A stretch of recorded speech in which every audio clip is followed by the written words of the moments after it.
There was a player that said once to me, if you really believe what you're doing and you just push yourself and don't think about if you're gonna feel tired, there's a certain point in which you just break the barrier.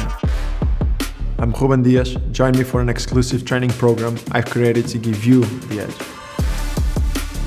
Before I begin training, I always take some time to warm up and stretch out. Feels good, huh? Yeah. We're gonna be close. Let's start with some gym work that really helps me be consistent and perform on the pitch. Okay, so hip thrust. Very important to keep the good position. You've got the shoulder serving as a support, and yeah, just so make sure you go down and then push up quick and then hold it there and then drop down. Yeah, tense the glutes and that's it. Normally I do 6-8 reps. For starters, this is the one you're supposed to do to make sure you start doing it right, and then when you have a good execution, you can use a bar, then you progress. Okay, on to the next exercise now. This one for me, more than any other, it's all about the execution. Make sure that your knees don't go inside from both legs. You need to keep the knees straight.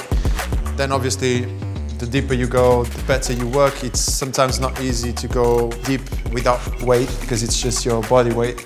Obviously, to take it further, you can use a bar, either in front or in the back.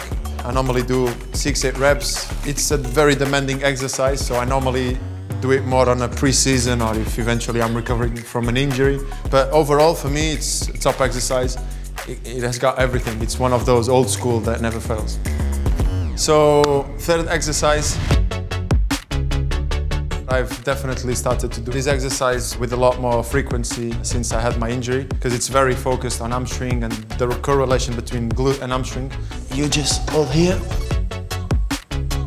and then you just stay like, depends, you can do it 15 seconds, you can do 5-second holds, depends on the reps you do, but essentially it's just come here, locking the glute, the hamstring, and that's it, and then you change legs.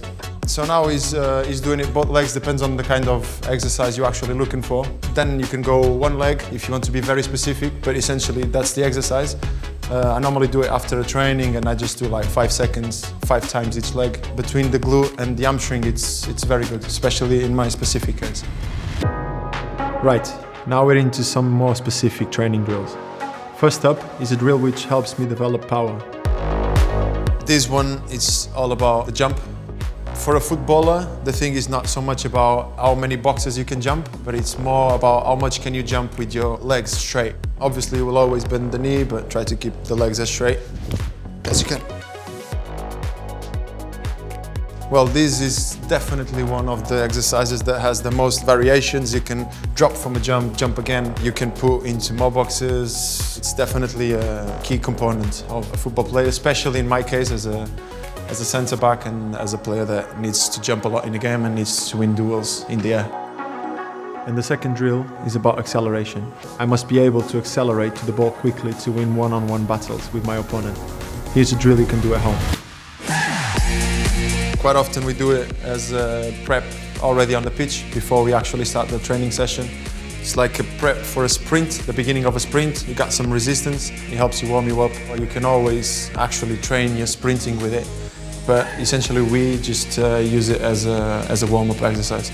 So like put it around the waist and then like start sprinting. The one will hold, I will hold it for him and yeah, just slowly start to go. Yeah.